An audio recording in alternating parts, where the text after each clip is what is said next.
All right, well, good afternoon. Welcome to our August 22nd, Sunday, August 22nd, TNRD public information session regarding the wildfires within the Thompson-Nicola Regional District. I'd first like to say this afternoon that TNRD would like to acknowledge that we connect with many First Nations communities of our vast regional district. And today we're located on the Tecumseh territory. We really appreciate the partnership that we have with the Tecumseh territory and respect the land in which we gather today. We have BC Wildfire here today, as well as the from the Caribou Fire Center, as well as the Kamloops Fire Center. So my name is Priscilla Kazarian. I'm the current acting information officer with the Thompson-Nicola Regional District. So contact information for BC Wildfire will be provided on our recording once we post this recorded YouTube video on our YouTube. You can watch it after our meeting today. So before we get started, I'd like to ask the presenters to introduce your name, as well as which fire you'll be reporting out on today. So I'll first pass it over to our Caribou Fire Center to give an update. Hi there, my name is Madison Smith and I'm the Fire Information Officer at the Northeast Complex down in 100 Mile. Today I'm going to give you an update on the Flat Lake Fire as well as the Young Lake Fire. Can you guys see my screen? Yes. Okay, thanks. So we'll start off at the Flat Lake Fire. The fire has received a little bit of precipitation over the last 24 hours, and it's a cool day in 100 Mile again today, which is helpful for our crews out there. Yesterday, due to some favorable conditions, we did finish up the remaining portion of a planned ignition in the northeast corner. So in this area here, along Dog Creek Road and the 1100 Road, it was completed successfully. So this burn was happening in the areas that a burn on August 18th, 19th, and 21st occurred. So our crews were just finishing up on that yesterday, that little portion here. Firefighters are continuing to mop up in that area up to 25 feet into the fire perimeter, where these planned ignitions have occurred. So the planned ignition that happened yesterday, the crews will be in there today. We do have heavy equipment working east of where the planned ignition took place, so out in this area, reestablishing some containment lines that were already made. And as always, we have some danger tree assessors and fallers in here working today. And then the north flank up here in the Moose Lake area, we do have crews still up there working on this little bit of a finger that's present from a few days ago. So our crews are up there mopping up, and they're working 50 feet from the edge of the perimeter inwards. We did have some heavy equipment up there widening road systems in the area, and that work is now complete, all up in here. And then today, it's quite a wet day, and like I said, the area got a lot of precipitation, but we were planning to do a little planned ignition in this area here, southeast of Valentine Lake. But the conditions I don't think will be favorable today, but we will be looking at doing that in the next few days here as the weather dries out. We do have crews working with heavy equipment in this area around Valentine Lake, a direct attack method to continue to guard the fire in this area.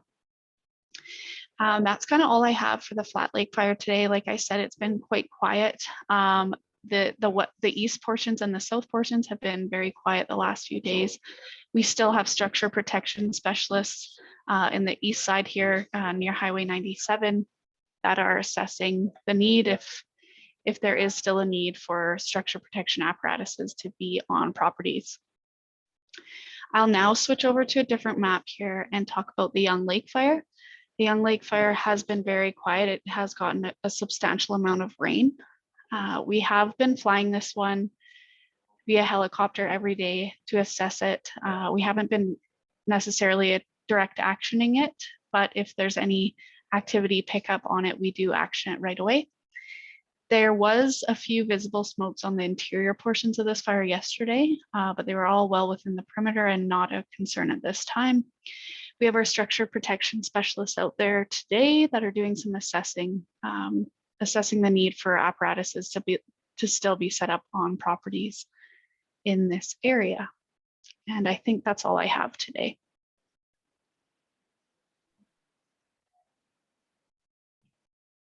Great, thanks so much. I'm going to pass it over to the Sparks Lake Complex.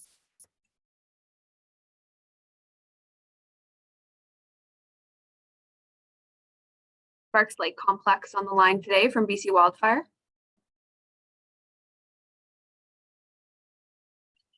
What about the White Rock Lake Wildfire next? Hi, yeah, can you guys hear me? Yep. Excellent. So my name's Shannon. I am going to be giving the update on the White Rock Lake Wildfire today. See if I can just share my screen here. Can everyone see that? Yep. Perfect. So we'll start with kind of the slower parts of the fire first. So on the south flank of the fire, so down in this area here, we haven't seen very much growth over the last week or so in that area. We do have aerial resources that are continuing to monitor that part of the fire, and they will continue to do so into the next several days. Into the west flank, so kind of around this corner here, we do have heavy equipment still working in this area. We haven't seen any growth along this flank either over the past week, but we do have crews continuing to mop up along the Ingram Forest Service Road, and they're working with heavy equipment in that area to ensure that the control lines are well secured. We also have aerial resources available, and they are patrolling that and keeping an eye on this flank. Moving up into the north, along this finger here, we again have not seen a lot of growth in this area over the last several days. Crews have been in there. We have approximately 100 firefighters working on this flank, and they've been doing patrolling and mop up all around that area. So things have been pretty status quo in that part of the fire for several days now. We'll move into Division Bravo, so down here kind of along the West Side Road area and along Okanagan Lake.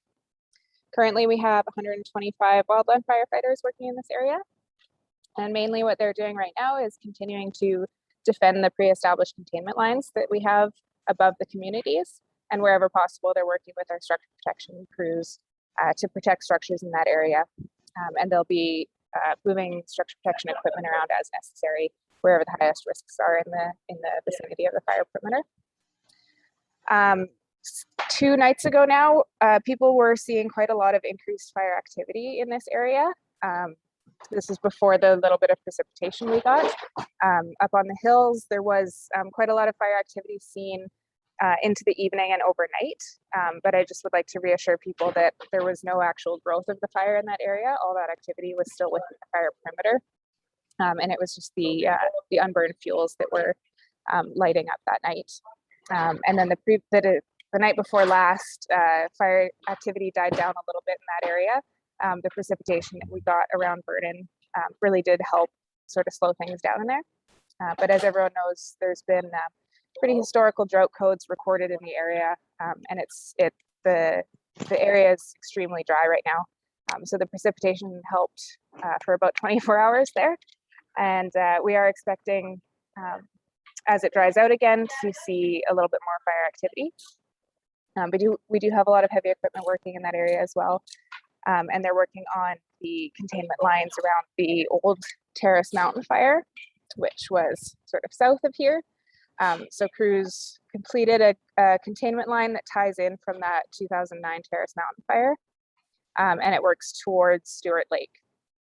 So that was completed the other day. And then moving up to the last bit here, sort of on the northeast flank that's south of Glenema. We have seen increased fire behavior today, especially with the winds that we're seeing on site. Crews have been reporting gusts of up to 60 kilometers an hour in some areas there.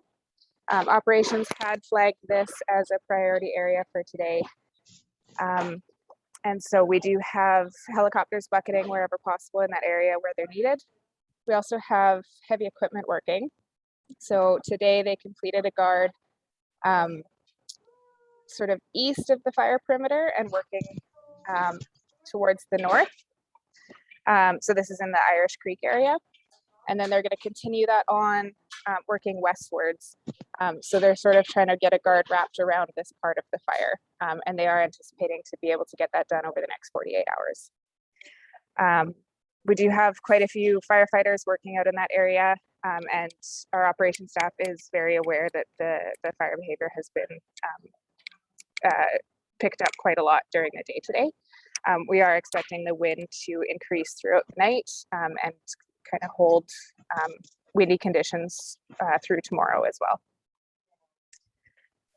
So that's about it for operational updates for White Rock today. If there's any questions, please let me know.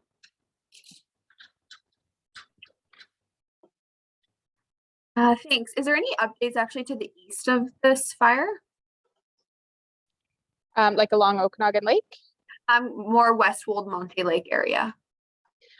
Yeah, so along the whole sort of northern perimeter of the fire in that area, there hasn't been much growth seen over the last several days. So we have our crews up there that are doing patrol and mop up. They're working along the Adelphi Forest Service Road towards Woods Lake and then west towards along Douglas Road. So like I said, we haven't seen any growth in that area. And as far as I have been told, it's been pretty minimal fire behavior seen in the area. Great. Thanks so much. We've got, is that, do you have any additional, is that all for today? Yeah, that's it for today. Okay, perfect, thanks. We're gonna pass it on now. We've got Sparks Lake Complex on the line. Hello, my name is Mark Drysdale. I'm the incoming fire information officer on the Sparks Complex. I'd just like to say I'm the incoming, so I'm just getting my bearings on some of the areas that will be talking about. So the incident management team is currently reviewing all evacuation orders and alerts and will be updating its recommendations to the Thompson-Nicola Regional District based on current and forecasted conditions. So that will be ongoing over the next few days. Today, operations reported that both the Sparks Lake and Tremont Creek fires took approximately 4 mils of rain broadly and even saw snow while flying. At the Mason Weather Station on the northern portion of the Sparks Lake fire, there was 15 millimeters of rain. And fire weather forecasters are expecting the rain to clear off and a rebound to seasonal temperatures starting Tuesday to Wednesday. With the lower temperatures and higher relative humidities, the result has been that there's low fire behavior and crews will be able to use direct attack in many areas. This is when firefighters work tightly along the fire's edge, establishing black lines using shovels, hose, and drip torches, so they are able to get in there fairly tight. When temperatures again start to rise Tuesday, Wednesday, what will happen is we will see some increased fire behavior. So we want people to know that these fires are still active despite the rain that we are taking right now, and they are likely to see fire behavior increase within the fire perimeters once the temperatures do warm up. Direct attack and mop up near communities is the priority. So they are working in the areas along Logan Lake. They are working on some mop up in there along the highway. The Embleton fire is currently considered being held, and the status of that fire is being reviewed as well. So I'll just do a quick review of Sparks Lake. Sparks Lake is 93,533 hectares estimated in size. Currently on that fire, there's 83 firefighters, 30 pieces of heavy equipment. The Sparks Lake fire has seen no growth in the last several days. And what they are working on is the northern perimeter of the fire in the northeast corner. Heavy equipment is working to establish a fire guard along the Jameson Forest Service Road near Denasby Lake, where crews are engaged in direct attack. They are being supported with some water skimmers. Sorry, skimmers. Personnel are also working near Heller Lake on the Heller Creek FSR. And crews are continuing to make good progress in the Vidette Lake area and on the Clinton Hyam Forest Service Road, where crews are now in mop-up stage. On the Tremont Creek fire, it is estimated to be 62,523 hectares in size. So that has decreased in size, but there's been no activity on the fire, but they did get a smaller size based on some better mapping on that fire. The current objectives on that fire is to use heavy equipment along the fire edge on the east flank. Again, mop-up activities continue in the vicinity of the Logan Lake.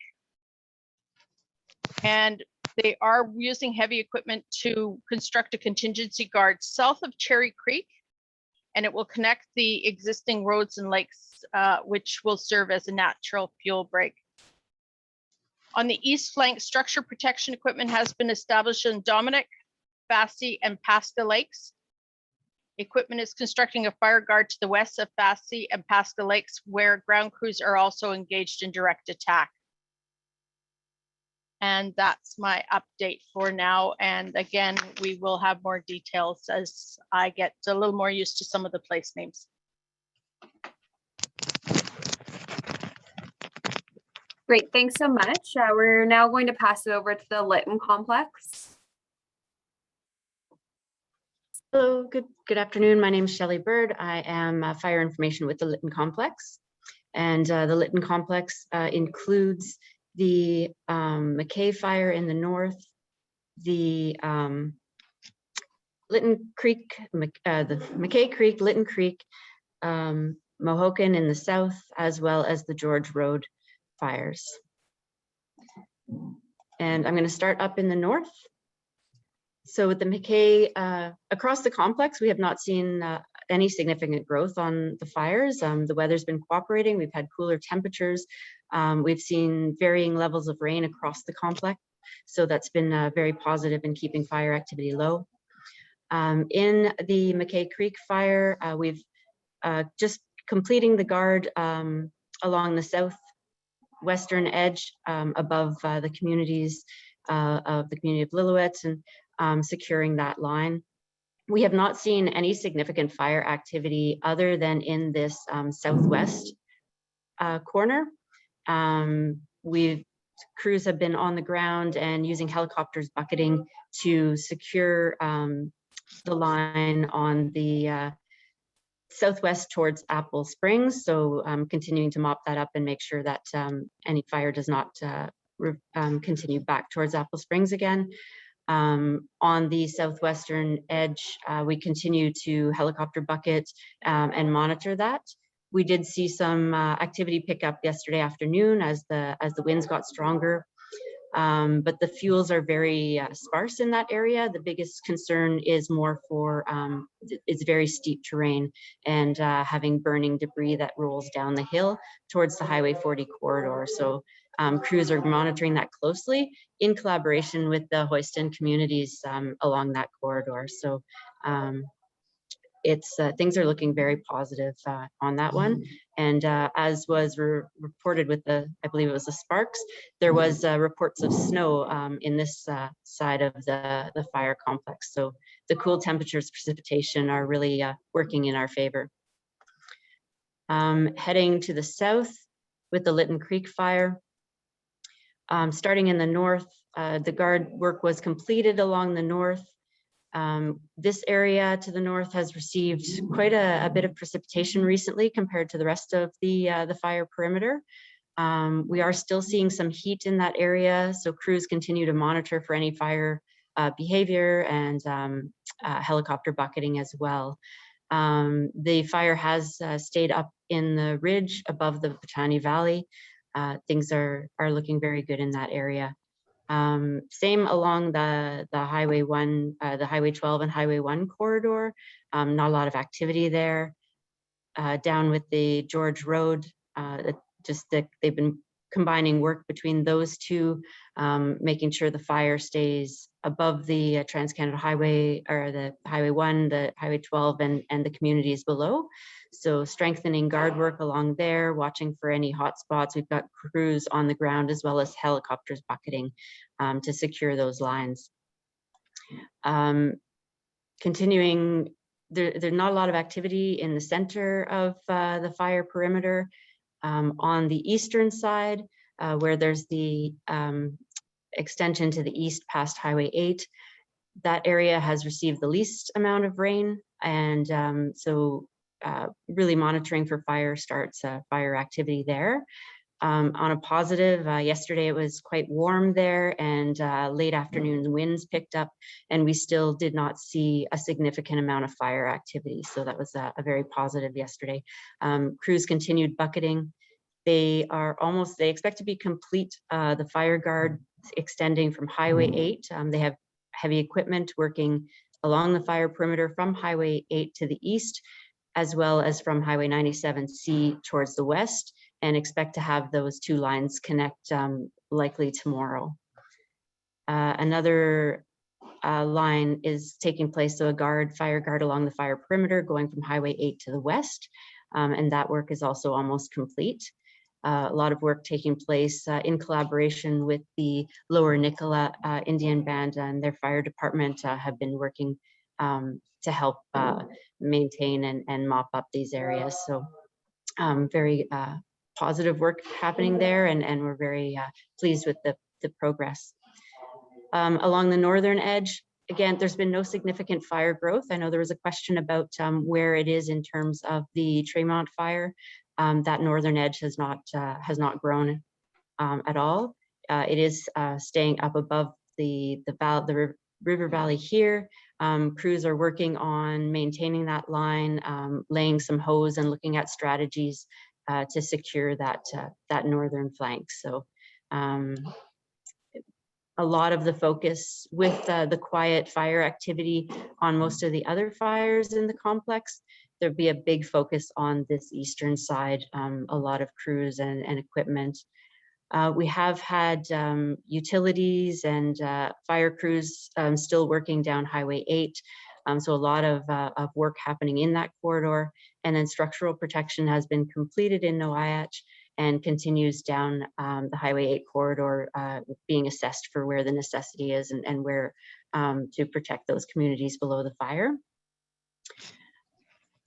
And so between this one is George Road, and then in the Fraser Valley Regional District, we also have the Mohokam, which is part of the complex. And those are being managed together, securing guard work along those. We've been working directly with the First Nations communities in that corridor to identify places to put guards to ensure we're protecting their communities and not disturbing any cultural resources. There's been a really positive collaboration in that corridor, and again, not a lot of activities being seen there. They keep working on strengthening the guards, as well as helicopter bucketing and ground crews extinguishing any hot spots. Current fire sizes, so the McKay is 44,688. The Litton Creek is 84,825. George Road, the number I have is 2,913, but I do know that they did some helicopter, they did a mapping flight yesterday, and I expect in the next day or two, you'll see a larger number for that. And it's not because the fire has grown significantly this week, it's just that we did not have an accurate perimeter on that map. So it hasn't been mapped for since before the wind events that we had on Sunday, the 15th. And for Mohokam, it's 5,022. So again, not a lot. The weather is cooperating, very positive results in the suppression and containment, and recommendations have been submitted to reassess the alerts and orders surrounding all these fires. And We expect decisions to be made whether to maintain or downgrade alerts in the next day or two. And that's it. I'll turn it back to TNRD. Thank you.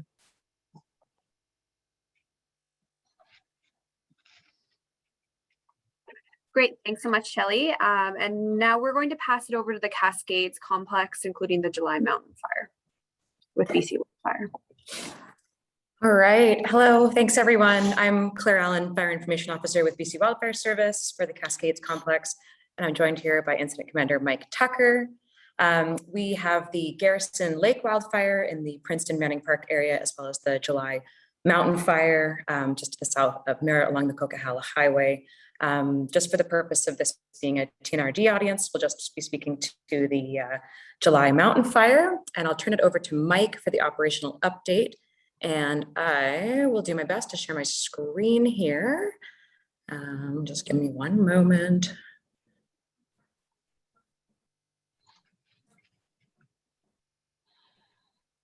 All right, hopefully everyone can see that. And I'll turn it over to Mike. Good afternoon, everyone. So the July Mountain Fire, just south of Merritt along the Coquihalla. I'm just trying to scroll the map up here a bit. Okay, so we've been in place here for about 3 days managing this complex. Structure protection is still continuing. We're probably sitting around 95% solution. We're still evaluating a couple of residents up the Cane Valley Road, so just outside the fire perimeter up in this area. But we should be wrapped up with structure protection operations likely in the next 48 hours. The crews are currently securing fire perimeter in and around the primary residences in the Cane Valley, Brookmere, and some other high value target areas around the perimeter. For the fire operations on the east side of the Coquihalla, we're currently utilizing the existing road network and heavy equipment to establish machine guards around the entirety of the fire across the Coquihalla, where it's optimal to put heavy equipment in. And we're slowly working on evaluating how we're going to tackle this northwest flank across the Coquihalla. The terrain becomes quite mountainous in this neck of the woods here, so we're just evaluating what our options are to try to tie off this flank of the fire. That's all I have at this time.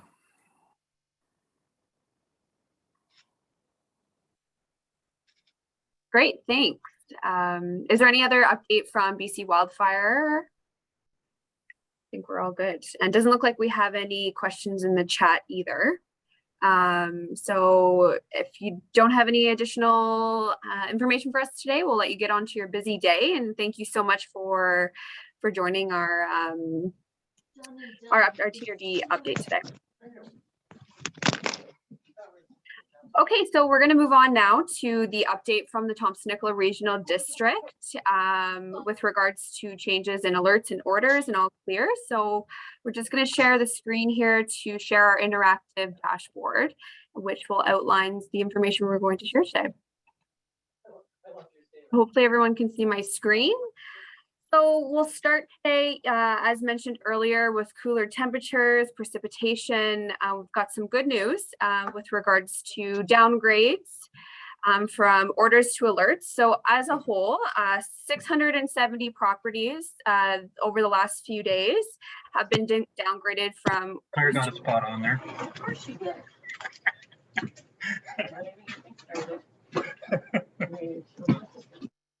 Here we go. From orders to alerts. So welcome home to those returning to their home. Please keep in mind you're still on alert. So that does mean to be prepared as if conditions change, an order can be reissued. So for the first area was the Tremont Creek Fire. This area here was on order, and then effective August 20th, it's now gone to alert. We also have the Litton Creek Fire. So for this area here, that went down to alert just north of Glossy Mountain. That was for 2 properties. The largest amount here for properties returning to alert was Lower Nicola. That was 656 properties went from order to alert on the 20th. So also we had some Sparks Lake.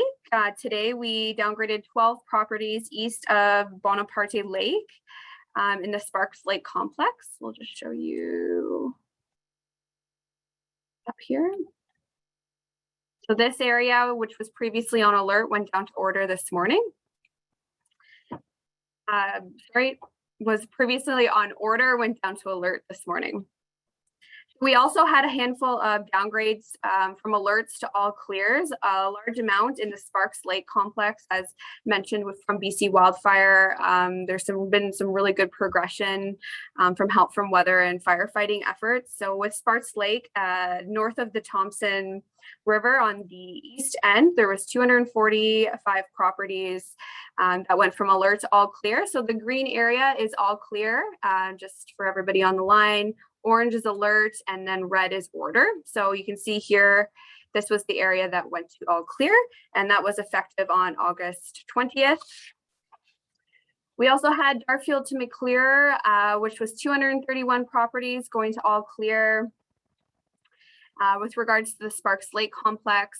And then north of Bonaparte Lake, 153 properties and another 88 properties, which is in this area, went to all clear. So that's really great news with regards to some all clears with the Sparks Lake fire. We also had Tremont Creek east Cherry Creek go to all clear as well. So you can see here, that's this area, this green area here. So good news as we get through to nearing the end of August with some cooler temperatures and some rain. We're able to downgrade a lot of these orders and alerts with a total number of properties that have gone to alerts, from alerts to all clear. So that's a total of 727 properties that are now on all clear. So that's some really good news. Overall in the TNRD at the moment, we have 581 properties remaining on order. These are address points, 581 properties in the Thompson-Nicola Regional District remaining on order, and 3,288 still remain on alert. In order to access the interactive dashboard that I'm on today, everybody on the call is able to do that. You just go onto our TNRD website and you can click onto our interactive dashboard and see, you're able to review all of our alerts, our orders, and our all clears via this dashboard. You can also search an address. For example, you can see here, I was looking for the Glossy Mountain area earlier. If you're looking for your specific address, feel free to type in your address and it will show your current status. For example, we'll look up the Tranquille Road here. As you can see, it's changed to an all clear for that area. If you're looking for your specific address and what the status is for that. We are monitoring the chat, so I'm just going to take a look on the chat. So with regards to, is Merritt still on alert? I believe that Merritt, for Merritt area, they do issue their own alerts and orders and all clears, but I do believe that they did release yesterday that they are on an all clear, but please confirm for those, the person asking in the chat with Merritt for that one. So there's some questions in the chat. When can we expect some of the alert areas just east of Ashcroft for the Tremont Creek wildfire to go to all clear? And then we're also asking about Mile High Resort. So I can comment on that definitely. So how it works essentially, and we do explain this at most meetings, BC Wildfire provides recommendations to the Thompson-Nicola Regional Districts or areas or districts within the Thompson-Nicola Regional District, for example, such as Merritt, the city of Litton, as well as the district of Barrier. In some cases, they do issue their own orders and alerts. This is so for residents on the line, making sure you're aware of where you fall in your district, whether you're a Thompson-Nicola Regional District address point or a municipality within the Thompson-Nicola Regional District. So that's really important to determine. So from there, BC Wildfire makes recommendations, and that district, municipality, or the TNRD issues the alerts and orders based off that. So for the areas in question, we're in constant communication with BC Wildfire. We absolutely will be speaking about these areas over the next days and few weeks. And once we do downgrade an alert or an order to an all clear, or downgrade from order to alert, we post these via our Facebook, our Twitter, registering for Voyant Alert, as well as our press releases. This is absolutely how we communicate all of those downgrades or updates for information. We also host these meetings every few days so that you're able to ask questions, as well as are provided an up-to-date on firefighting efforts with BC Wildfire, as well as alerts and orders from the Thompson-Nicola Regional District. So I hope that a roundabout answer, basically saying we're in constant communication about these areas, and at the time we are able to downgrade some of these orders and alerts, we communicate them out as soon as possible. However, I can't comment on specific areas as there's still progression and conversation going on with some of these areas. However, do please keep an eye on our social channels, as well as registering for our press release, registering for Voyant Alert as well if you haven't done so already. And a lot of areas within the Thompson-Nicola Regional District are getting on board with Voyant Alert as well. So it's definitely a really good resource as we push that out directly to however way you want to be communicated with. We also have an update here. So Claire here with BC Wildfire for July Mountain. So Merritt rescinded their evacuation alert, and we've seen minimal rain so far falling on July Mountain, isolated showers in the forecast for the remainder of the evening. So fingers crossed it falls on the fire, but it will be scattered if it does. Thanks so much, Claire, for that update.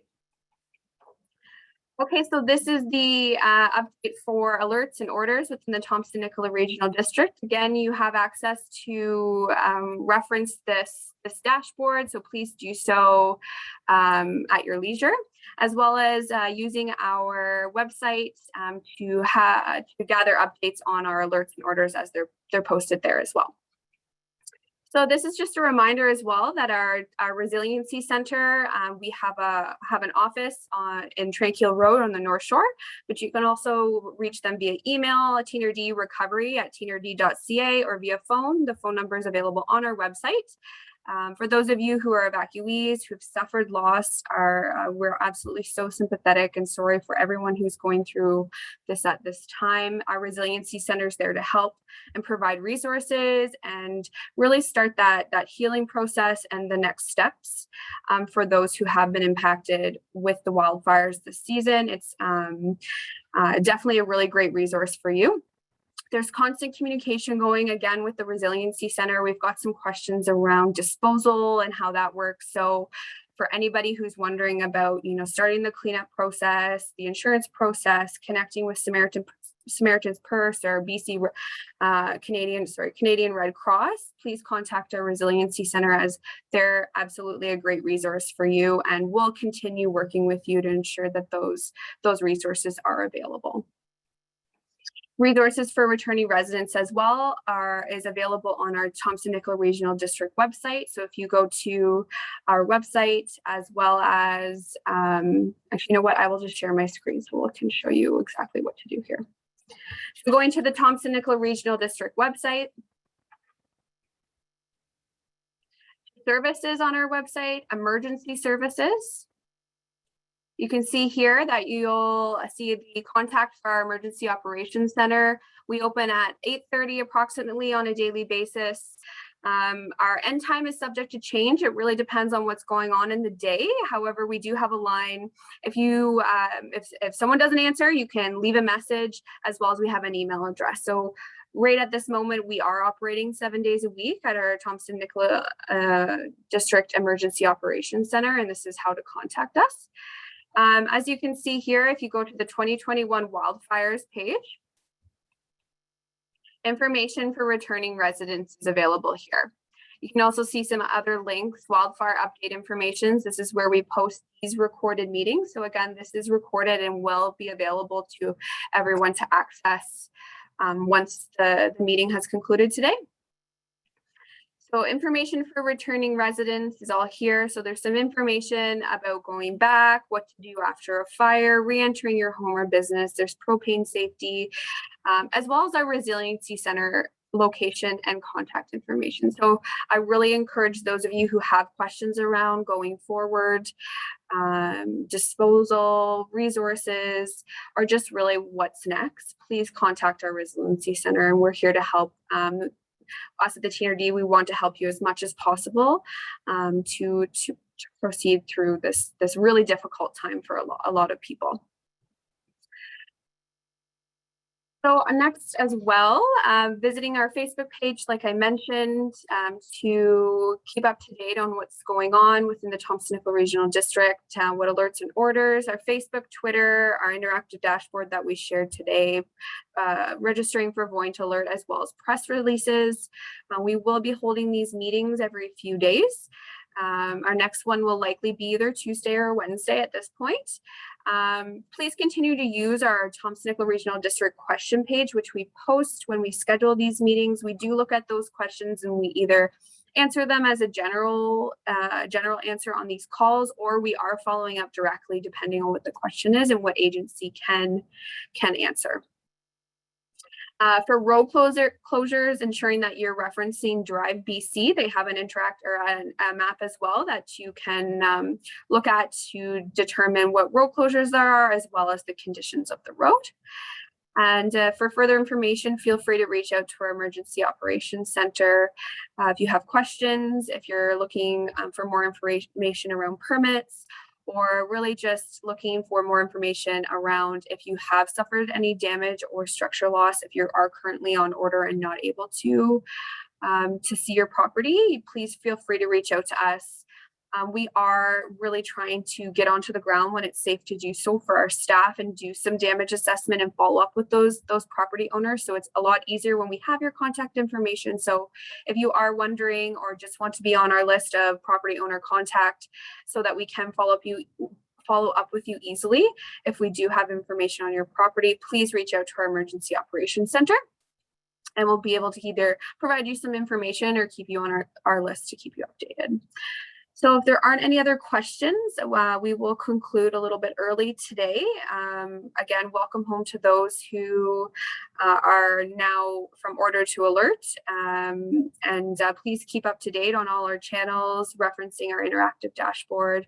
And if you have any questions, feel free to reach out to our Operations Center. Again, my name's Priscilla Kazarian, and I'm the Acting Information Officer with the Thompson-Nicola Regional District's EOC. I hope everybody has a safe afternoon.